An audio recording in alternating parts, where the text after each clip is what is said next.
This week on the Squatchers Lounge podcast, David and the Reverend Jeff take on an oldie but goodie, the Memorial Day footage. You know, I always wondered why this one was so popular. I mean, aside from the fact that it's just a freaking Bigfoot running across an open meadow, or a guy in a hoodie. But that's beside the point. Did you guys know that Jeff and I started a blog? A freaking blog! I mean, I'm gonna get so nerdy I might never get laid again. And the fault lies with the Reverend Jeff Kelly. That's right, my friends. Welcome to the Squatchers Lounge podcast. I am indeed your host, the Reverend Jeff Kelly, and we did start a damn blog. Imagine that. We'll talk about that a little bit here in just a bit. However, as always, with me, the man to my left is the doctor, David Batdorf, pseudoscientist. How you doing, buddy? I'm having a fantastic evening, making a couple posts and, being my geeky self, which is good. That's right. Squatchitall.blogspot.com is where you're going to be able to find our blog from now on. And we sat around and we decided, and we've been meaning to do this for a long time, but none of us really had time to do it until now. Anyhow, we decided that we're going to share all of our thoughts with you before the podcast kind of comes around. So the news links, we're going to share the news links with you so that you can become informed and watch the show and enjoy it as we come along, not just, whoops, found something I like. I have to pause it and find the little URL in the video and go and try and find it on your own.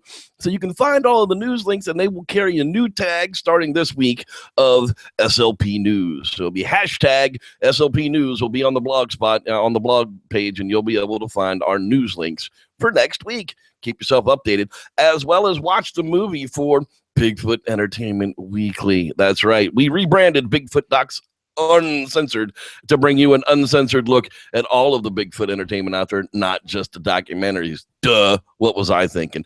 Dave, what did you think of the first episode of that sucker? Well, not only does the name make more sense because you did a couple quote documentaries and then just went straight into the movie, so it really does open up a lot more avenues of things to talk about. But no, it's fun and good times, and looking forward to more. Uncensored. That's right. This week, we did not have a giant F meter. It was a little bit more mundane, but you never know when those episodes will actually explode on us. This week coming up, we'll be talking about Bigfoot 1970 with, David Carradine's papa. Oh, I can't remember his name. John Carradine. That's right. John Carradine, the father of Kung Fu and Kill Bill. Yeah, he's not that guy, but he is the daddy of that guy. And boy, is it an entertaining watch. So you check it out at squatchitall.blogspot.com. And guess what? That puts us right into the beginning of the news tonight. And our sponsor for the news tonight is treasuredmetaljewelry.com. That's right. Design, repair, polishing with an emphasis on specialized one-of-a-kind pieces that make a statement. Right now, the treasuredmetaljewelry.com website is not up, but you can email them at treasuredmetaljewelry@gmail.com, and they'll be able to hook you up with any of their questions. We're going to be running a contest for those guys starting up here soon, so start looking for our links from our sponsor, treasuredmetaljewelry.com. And now for the Squatchers Lounge News, bringing you the most up-to-date topics from across the interwebs week after week after week. The Squatchers Lounge podcast. Let's get newsy. That's right. It's time to get a little bit newsy. And the first thing that came up on our list was actually what came across our desk tonight. The first glimpse inside the Siberian cave that seems to hold the key to man's origin. This is basically where we keep talking about all those Denisovians, the Denisovians, the Almas, the Almasties, all those crazy things in Russia. This cave has pretty much been occupied since people lived in caves. And we got a good first look at what's going on. So talk about this one to me, David. This is really exciting. I think that there's more. They're just pulling fossil after fossil and tool after tool, and they're pulling all the data out of this cave. It's really exciting because as they dig down, it's not just the Denisovan as in 30,000 years ago. They get down to 180,000 years ago, and still finding hominin fossils at 300,000 years ago, which is just, after whatever it was definitely after our split from the Neanderthal, and definitely like after the split from Neanderthal and Denisova, like you're looking at this is like they've been living here since their beginnings, and since they split off from us and our cousins in Neanderthal, and it's really exciting because study is ongoing. There's not a lot of data in this article because this is more just an article showing off the location and showing the finds and some of the exciting immediate data, but this is a really, really cool place. And Absolutely. Anybody who likes to dig for human and pre-human bones is just salivating over the opportunity. Yeah, they're geeking on this so hard it's not even funny. They're like, "Ooh!" So, I mean, I'm excited. I haven't heard about the depth at which they were able to retrieve human bones, or at this point we're not looking at human bones as in our ancestors. However, there were some of ours on top, and then become Denisovan, and then who knows, maybe we'll find some Homo erectus stuff in there. Maybe we'll get some DNA depending on how well this cave preserves things. Fascinating, and the amount of data that they're pulling out of this place right now. So good times are ahead. You just have to give it, several years. Yeah, give it another decade to have a whole lot more information. But check it out I want the golden goose now. Yeah, check it out at the SiberianTimes.com. Hey, right after that one of our favorite websites, the Ancient Origins site, which is just going to be a pain in my ass tonight, talks about Peking Man using fire 300,000 years ago. There we go. I'm sorry, 600,000 years ago, Chinese scientists say. So all of a sudden now we go from the Denisovians 300,000 years ago to Peking Man in China 600,000 years ago. Now, are these countries competing for like the oldest known ancestors to use fire? We have no clue, but they sure seem to be linked. So here's the thing about this, and I always like to give my jabs at ancientorigins.net, is that they're still trying to prove that the Homo erectus beginensis had fire. However, we can't find fire in Africa during the time at which this particular species was leaving Africa to end up in East Asia. We don't see any fire. They've been there almost 1 million years, and then 600,000 years ago they're starting to find fire. You know what else they find? Are more refined tools and Homo heidelbergensis bones. Oops. So that's one of our cousins were still on the planet with us. Those guys freaking had fire because they're the ones that split into us who had fire, into the Neanderthals who had fire, and the Denisovan who had fire. So our fire-bearing ancestor, the Homo heidelbergensis, or whatever we're going to call it if we have to split that one too, whatever, is about the time they came onto the scene. It's about the time that they're starting to see these controlled burns in the area. But just like this cave where we say that there's modern Homo sapiens as well as Denisovans in this cave, and they're using it at different times, but they're all in there, that's the kind of data that we really have to bear out before Ancient Origins just goes throwing it all over the place. The Chinese scientists say maybe it was Homo erectus, but they leave that part out. No, but it's more than likely the Homo heidelbergensis who arrived on the scene at that time, which, interestingly enough, in East Asia would have very little to do with that Middle Eastern crossroads of our splitting within that species into modern Homo sapiens, Neanderthal, and Denisovan separately. So that's a really interesting thing, that there's probably this other Homo heidelbergensis over in East Asia that kind of what happened to that guy too. Very interesting stuff. There you go. So they had it, but they got it from somebody else. Check it out at ancientorigins.net. BBC, dude, the chimpanzees are killing off the monkey species way too fast. They're overhunting, proving that they're related to humans. David, you just posted this up on squatchitall.blogspot.com. Talk to me, man. I couldn't help with this one. This is the look into the most sinister link that we have to our chimpanzee cousins, which is their inability to stop hunting. The red colobus monkey is the one, I believe, that they've actually from 1975 until I think it was 2007 was the last census that they referenced, that they've actually decreased the population by 89%. During the 90s, every year they would kill half of the population. If you think about that, like there's 100,000. Then there's 50,000. Then there's 25,000. Then there's, it decreases so fast. So they're thinking that is the time where the rate of they're taking the red colobus monkeys exceeded the monkey's ability to breed, and basically is putting them into extinction. And it's a very it also talks about how retarded the red colobus is. The red colobus isn't one to run away. It stands its ground against a 200-pound chimp and just gets stomped in the ground and eaten. The rest of the monkeys run away. So it does have a lot to do with the defense mechanism of the red colobus, not just the bloodthirstiness of the chimps. The chimps lose a lot of their hunting when they're hunting other species, where these dumbasses just, yeah, come on, chimp, I got you. What you going to do? That's what I'm going to do. And that, unfortunately, is what we call natural selection. Right, exactly. Survival of the fittest, food chain. It does happen to go that route. Fight or flight, it was a very important thing for us, and apparently the colobus monkey did not take note on that one. But yeah, so it is a kind of a grim reminder this is happening at the hands of one of our closest cousins, and it's an interesting look kind of back at ourselves what they're doing is they're turning onto these other species of monkeys now basically they're calling it the same rate, but within multiple species and not just the one particular species. They haven't singled out that one species as the easy prey because there's not enough of it to find on a regular basis. So they're just taking all sorts of monkeys.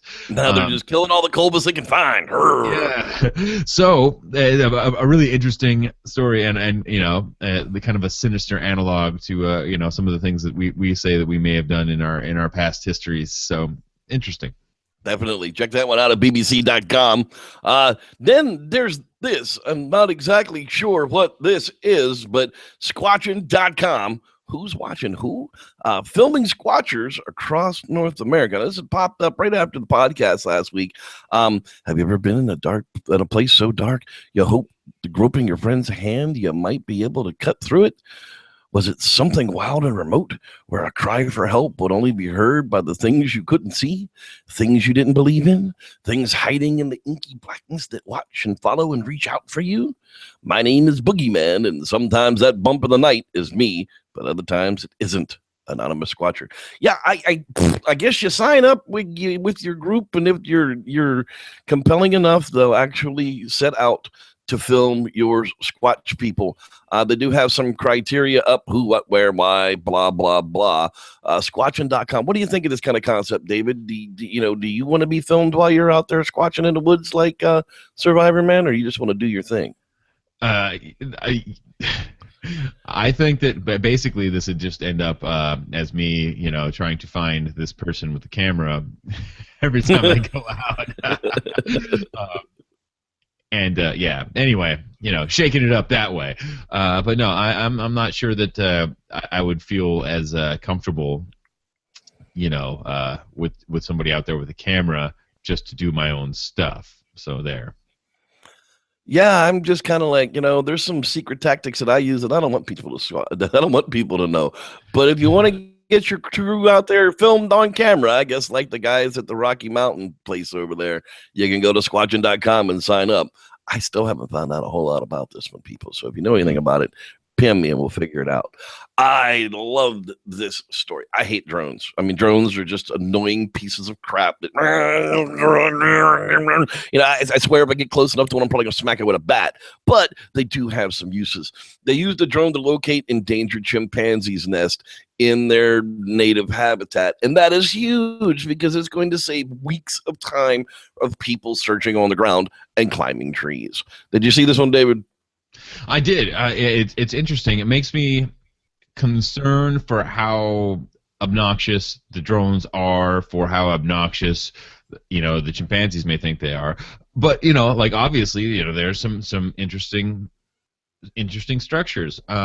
Chimpanzees are a little bit different. An orangutan will make a new nest every single night. A chimpanzee will use the nest multiple times, but they do move on.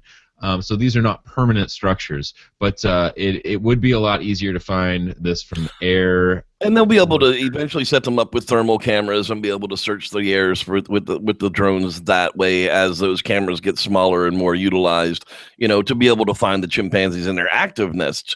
But it's just there's still some uses for them. I mean, they're great for TV, I guess. It saves people from renting helicopters and running around the forest doing that kind of thing. But I'm hoping that there's going to be some like quieter and more stabilized ones on the way, because boy, they could just be annoying as hell. Do you mean a blimp?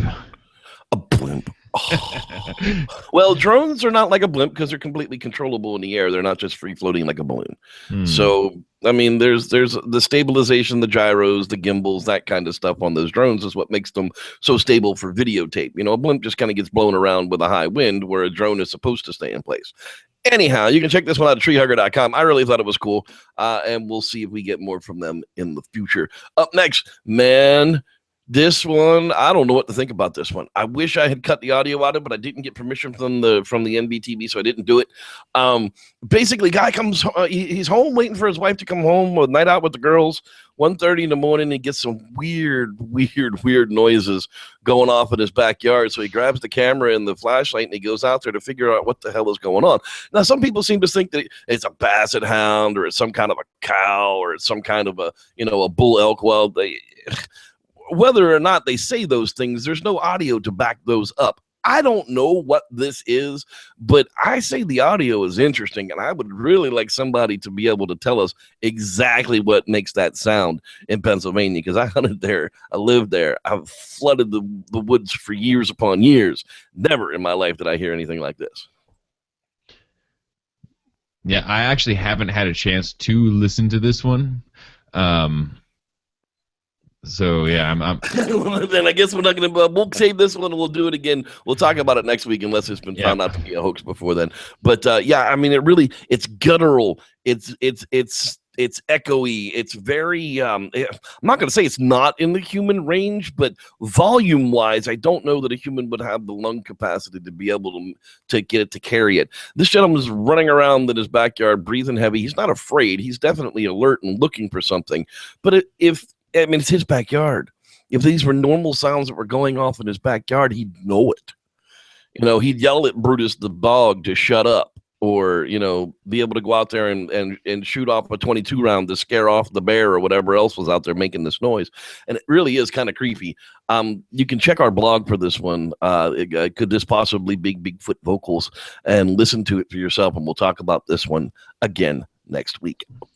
Okay, cyclist had to poop, starts forest fire. Come on, bro. Really? How's that work out? I mean, how do you poop and start a forest fire? Well, this jackass, as just compelling as he wants to be, instead of just digging a hole and burying the paper, he sets it on fire, so it'll be totally gone. So his crap will go up into the atmosphere too. Really? That's not what you do, is it? I've heard that you can actually take dried poop and it works pretty well as a fuel, but wet poop doesn't burn. Everything else does. One little tiny spark set off 73 acres. When I first read this, the headline, I was like, I scratched my head. It's like, well, after a Taco Tuesday, I have shat fire, but like, is this satire? Nope, dude, really set the woods, set the hillside forest on fire because he had to take a poop. So this week's public service announcement: #don't set the woods on fire with your poop. Bury that shit, literally. That's right. #bury your poop. Okay, so this one came across Live Science's desk, and it came across mine today. 6 extinct animals that could be brought back to life with DNA that we currently have. Now that's kind of cool. I mean, we're gonna bring back woolly mammoths and saber-toothed tigers and that kind of stuff, right? That could be brought back to life if it were ethical or reasonable to do so. The Tasmanian tiger. Everybody wants to bring back the Tasmanian. Yeah. I'd be down for some thylacine. No, I have a question. I mean, let's be honest about it. If we're going to spend a whole bunch of billions of dollars on bringing back shit that was already extinct for a friggin' reason, is there a reason we're not spending that billions of dollars on saving something like the condor that's still here? Yeah, so that is the there's a lot of aspects of this that there's we'll a conundrum never see it done. there, However, this passenger pigeon was actually referenced in that chimpanzee article about a species that we killed to extinction. On on purpose. The ethics of bringing back the passenger pigeon, something that we took out of the ecosystem, by our own hands in the last 100 or 200 years. There's a picture of it here. I mean, it can't even be that old. So if you think about that, that brings a more ethical an ethically sound possibility versus the saber-toothed tiger is also on this list, and it died out for many reasons as well. There's an interesting article somewhere, we don't have it in our feed tonight, that was talking about how it was likely that humans coming to North America there weren't enough of us to cause the mass extinction of the camels and the and the mammoths and all this other stuff. And it was, a changing climate and changing environment that they were not adapting fast enough to, that wiped out all these huge species, like the saber-toothed tiger, like the woolly mammoth. The thylacine may be another one of those possibly ethical questions where it was the hunters who wanted to save them from their chickens or save their chickens from the thylacine that maybe extincted them as well. Those are the questions that you would start with those species. If you were going to debate the pros of bringing species back from extinction. Not cool. I just think it's kind of bringing back the saber-toothed tiger just isn't cool. But you can check out this article at livescience.com. What's the saber-toothed tiger gonna eat? There's no camels. That's very true. We'll have to feed them something else. Dude, this one set off a debate in the lounge early in the week, and I really didn't care, so I'd bring it up tonight. Cat owners turn a blind eye to pets' violence. That's right. You people that have outdoor cats, whatever the hell an outdoor cat is, you don't have a pet. You have a feral animal that visits your house that you feed.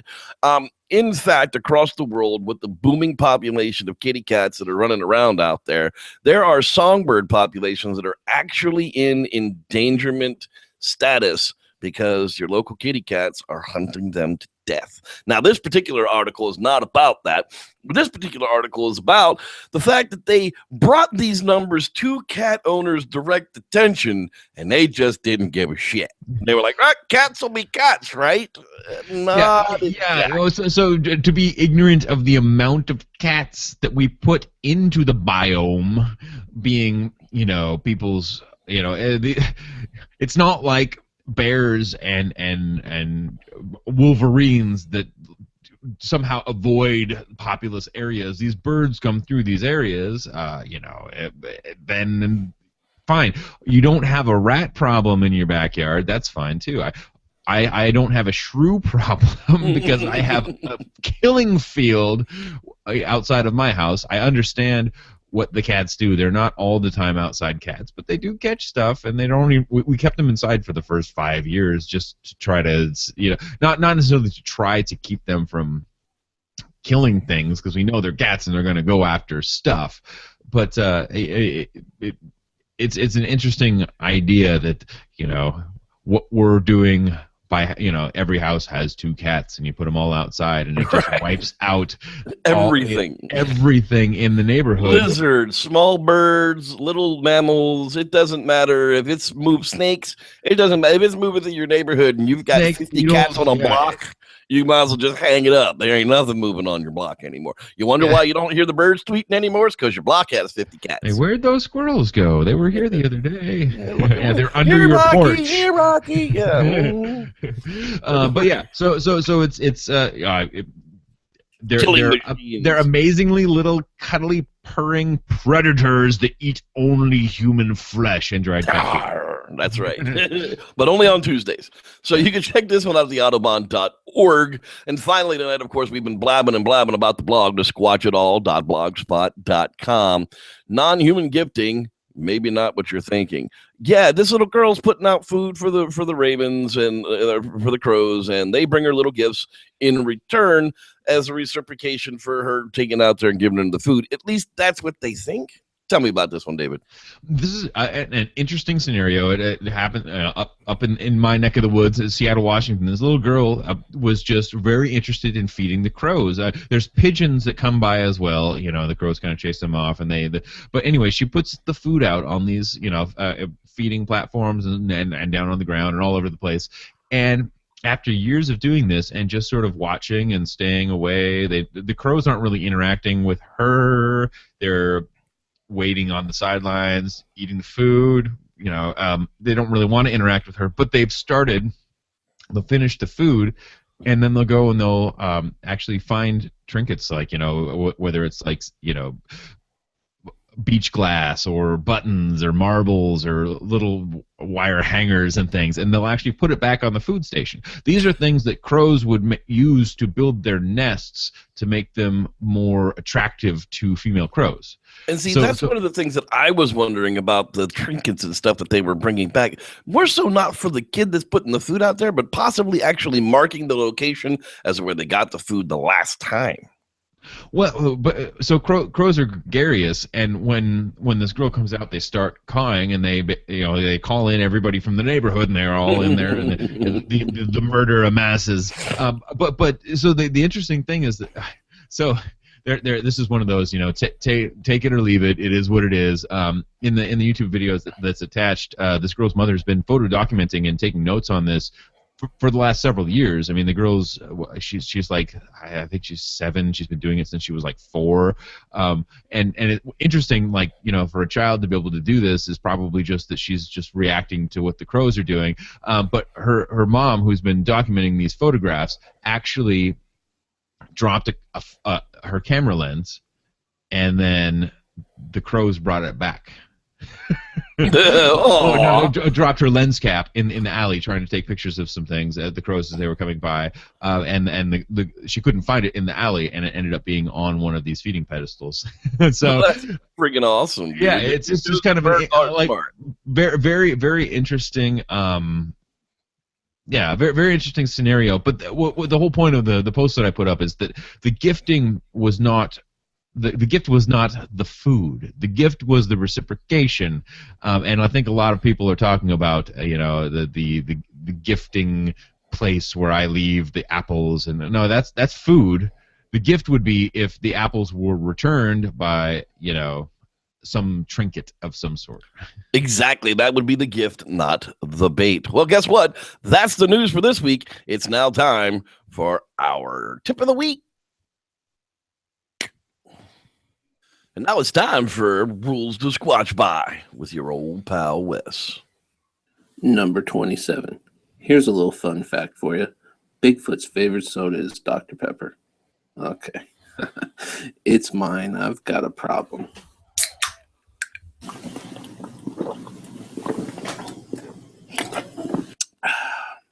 It's just so damn good, bro. Come check out my recent work for sale at weslosner.com. Stay squatchy, my friends. Well, there you go, Wes, my buddy. All right. Bigfoot's favorite soda is Dr. Pepper. I do know that Wes has got a problem. Dude, during Bigfoot Entertainment Weekly, that dude will have like 5 of them open and like drinking from different. If you watch the show, when he goes to grab a drink, he goes to a different location every time. He says, oh, there's one over here. There's one over here. It's fantastic. It really is. But that's where it brings us into tonight's topic of the week. And now for tonight's topic. That's right. We're talking about the Memorial Day footage, whatever the heck that actually means. It appears 1996 is the copyright on this sucker.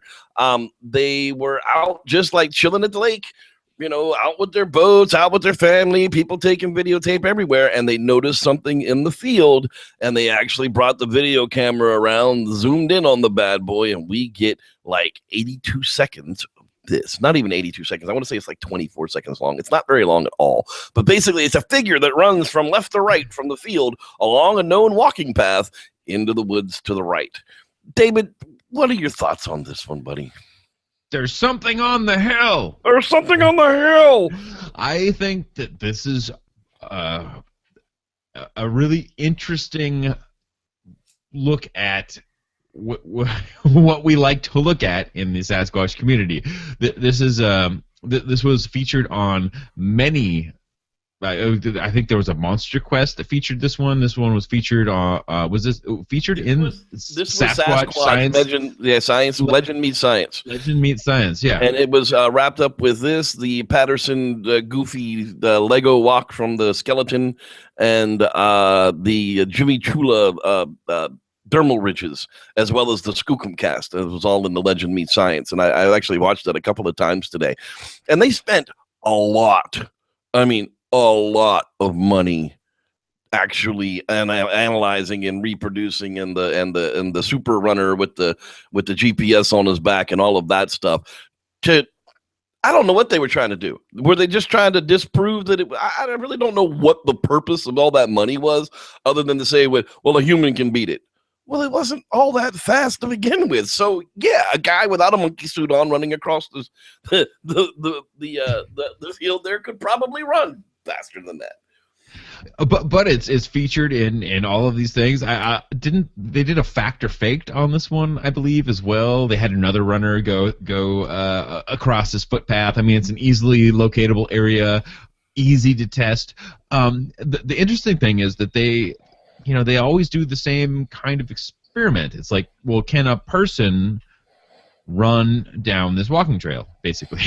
Right, and how fast can they go running down this walking trail? Well, that isn't they create the experiment. They start thinking, okay, well, how are we going to do this? And they add GPS, they add all this ridiculous stuff. This guy's wearing a freaking backpack full of gear, like LiDAR and all kind of craziness. Like why? Wait. What are you actually measuring here? Why don't we just see if a guy can run down there too? So then they get a track sprinter, one of the fastest human beings on the planet. Yeah, that's going to be faster than that Bigfoot. You watch. Who runs on flat ground all the time. Maybe they should get a trail runner with nothing on, as the subject has nothing on, and just see if it looks different first. Right. Well, that was the other thing, too, was, this was in 1994 or 96. I can't remember what the copyright on it is. Either way, we're only talking about a couple of years after the Freeman encounter, like we talked about on the last Epic Bigfoot, whatever. The problem isn't so much the speed with this thing as the fact that we're still dealing with videotape. We're not dealing with any type of digital media. We're not talking about film. We are definitely talking about crappy 1996 or 1994 technology, if not even older, depending on how long they had actually had their camera. It was just crap technology. If you were more than 10 feet away. Yeah, at this point, if you had a digital camera, it was going to be about this quality, and it wasn't going to take video. Right. I mean, this picture we're looking at is a blow up of of a copy of a copy of a copy of the original video after it was digitized. But there isn't enough data in the video itself to actually stabilize or clean up or make clear. It's always going to be a blurry black blob running across the field. Well, so let's treat this like a Bigfoot encounter, if you will. How many other encounters have you come across where a Bigfoot is running across an open hillside at full speed down a hiking trail? With 50 people in his sights. Yeah, with the campsite below full of people. Right. This was a well-populated lake. This isn't in the middle of nowhere. There's barely any trees on this hillside whatsoever, so why a Bigfoot would choose to cross through a hiking trail in the first place is kind of beyond me. But, say it does. Okay, so the runner can outrun it down this trail. That's awesome. But does that really prove that it's not going to be a Bigfoot? The scientific demonstration that they did was intrinsically flawed by a lot of ways, which, if you think it's something other than a human, why would it be faster than a human? Does it always have to be superhuman? Maybe it's not as good at running. But so here's the bottom line. We have this scenario that we over and over and over again. We've had people documenting this online. We've had them elaborate experiments to prove or disprove, and we still have it inconclusive. But what we have is a campsite full of people sitting next to a lake, seeing this thing, videotaping it, and nobody went up there. Yeah, nobody went up to recreate it. Nobody walked up the hill. Nobody put a went up person to up see there if it was a freaking person. Yeah, I mean, it's just, it's definitely a Bigfoot running across the hill. There was just like, that was the immediate thing that went into these people's head. And I would have been like, I would have seen somebody running across. Who the F is up there on the hillside like a dumbass? That would be my question, not what. I mean, it's running across, in open plain view of everything in the middle of the day. Who the hell's up there would be my question. Not, it's Bigfoot. Why your brain automatically goes there, I don't quite fathom. I know why it might, but the idea is that this has been a key. I mean, people don't really reference it that much anymore, but in past documentaries or Bigfoot exploitation programs, this has been lumped in with Patterson-Gimlin, with the Skookum cast, with the Freeman footage, and with all this other stuff that we're like, well, maybe, and then that one you're like, yeah, no. So is it really just thrown in there to be like the baseline for like yep, maybe, nope? No, it very well could be. It could be the one that just thrown in there to cast doubt upon all the other ones, because almost every single Discovery Channel production, whoever those production companies are, has always been, you decide. Is Bigfoot real? I'm not sure. Make up your own mind. And that seems to be, one of the formula pieces to these documentaries. They provide, Bigfoot could be real. Bigfoot probably isn't real. You decide. And, that's always that 50-50 mix where I kind of feel like I'm not getting kissed before I get screwed on those. Could be. There's a lot of that going around right now. I think what we have going on in this particular scenario, though, is it was the first of the, think back to the Facebook Find Bigfoots, if you will, of the world, and all the spurious footage labeled as Bigfoot that just wasn't maybe as funny as Butchie Kid, but was, kids messing around in the woods and this, that, and the other. And this was kind of the first, well, maybe it's not so good, but it's at least better than some of this other stuff, so we'll just put it in the documentary anyway. Yeah, we'll get this guy to run down there, it'll be great. All right, yeah, let's do it.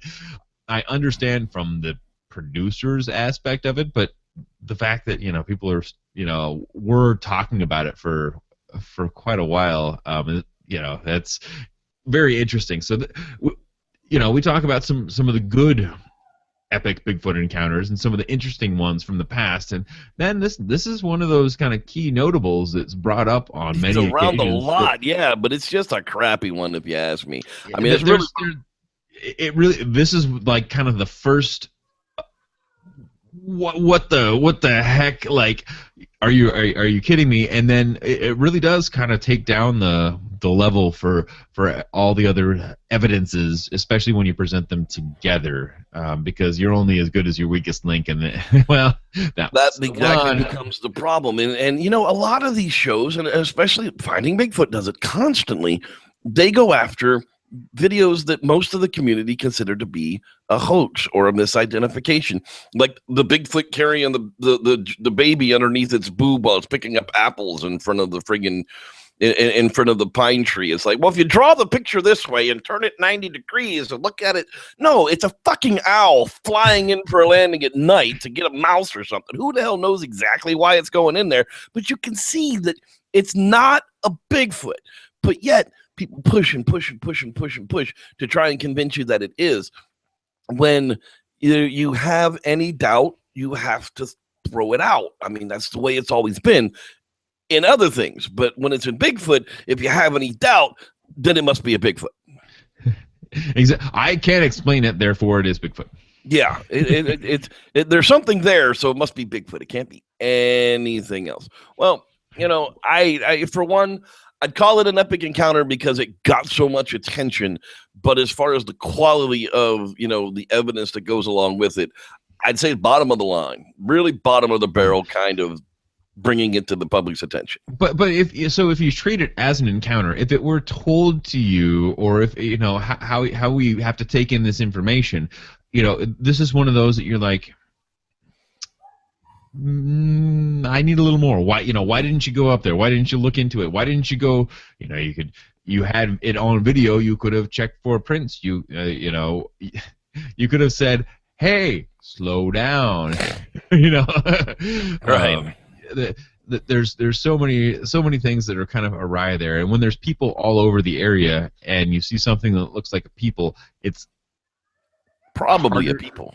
It's probably a people, so it's hard for us. You have to give us more in order to have us want to follow up on that one.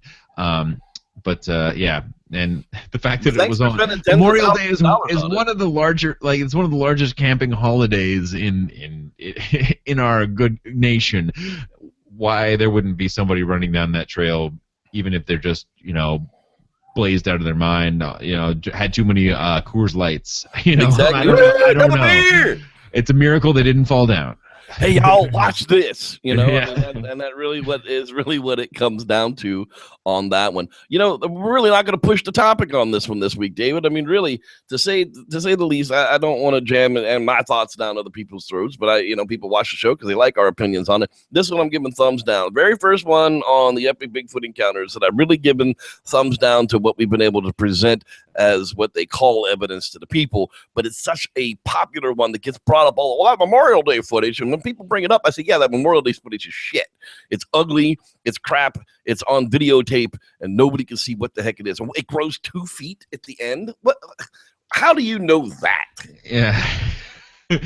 Well, yeah. There's no possible. Yeah. So there's very, very not. There's no possible way it grows 2 feet at the end. If something could have happened at the end, and it's VHS, people. Come on, it's 80% audio, 20% video. Thank you, VHS, for 5.1 surround sound, but shitty friggin' video quality. Always has been. Betamax was the thing. If you wanted to be able to see what was actually you were videotaping, then you wanted to take it on Betamax. Possibly they can see it better. Maybe they had, they could see hair, but nobody ever describes it, and you don't see any witnesses, and they sure as hell don't come out of the woodwork now. And if I remember properly, the witness that did bring this to the Bigfoot community was already kind of wrapped up in a previously bullshit story. So why they latch onto him? Anybody's guess. Your final thoughts on that, Dave? It's a footage with a good story.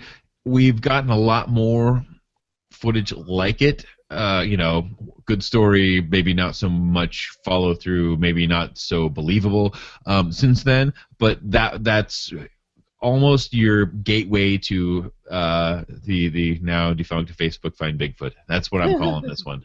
Exactly. I'm kind of there too. So if you guys want to follow along with us all week long, of course, go out to squatchitall.blogspot.com. Check it out daily because we do post every couple of hours, actually, if I get bored enough. We'll see. Come on over and find us at the fan page at facebook.com/SLouch podcast and click the like button because you'll get all of the blog posts there first, and at plus.google.com/the +S Lounge Podcast. Yeah, I know it's creepy, but it seems like I've got a bunch of followers up there who share all this crap. So hey, come out and find us on Google Plus as well. Tonight's sponsors actually are going to be wrapped up tonight with us as well. Tonight's podcast was totally sponsored by the Los Banos Daily.com. That's right. All of your satire local news at hand. And treasuredmetaljewelry.com. You can get a hold of them at treasuredmetaljewelry@gmail.com. For now, we want to thank everybody for watching. David, what are you doing here recently? You gonna take that little munchkin squatch of yours out and go squatching? Maybe not squatching proper, but he does like to go for a drive, so it might be time for take him up into the woods a little bit. Break him in nice and slow. Definitely. I think the blog is going to be where a lot of my thoughts are coming out now. It's a great release for me because sometimes I get a little pent up and have to like bleh, but it can follow up on stuff that comes out of the old shows that we referenced, but maybe we didn't talk about, or like, what are they talking about? What are they talking about? This, that, and the other. And so I'm going back through and kind of watching the last few shows and referencing things back, and it'll be fun. So I think that this the blog is going to be a good outlet to kind of keep up to speed, because it's a lot easier to write things in text and then to link back to other articles and papers and whatnot that to actually say what you're trying to say much more eloquently than a bunch of live blabber. Exactly. Remember our hashtags, Bigfoot is real, hashtag Bigfoot is real, and tonight's hashtag bury your poop. Thanks, everybody, for watching the Squatchers Lounge podcast. I am your host, Reverend Jeff Kelly, and for the Dr. David Bator pseudoscientist, we say thank you for watching, and may the Squatch be with you. Squatching equipment next week. Oh, man. Should probably talk about drones. Be the smart thing to do. And blimps. It's a hot topic. Lighter than air Bigfooting next week on the Squatchers Lounge podcast. Tune in. Sloppy Joes. Sloppy Joes. I have this feeling that, yeah, the gimbal, it's not going to keep things straight. Not when Sasquatch is pelting it with scat. Hashtag bury your poop.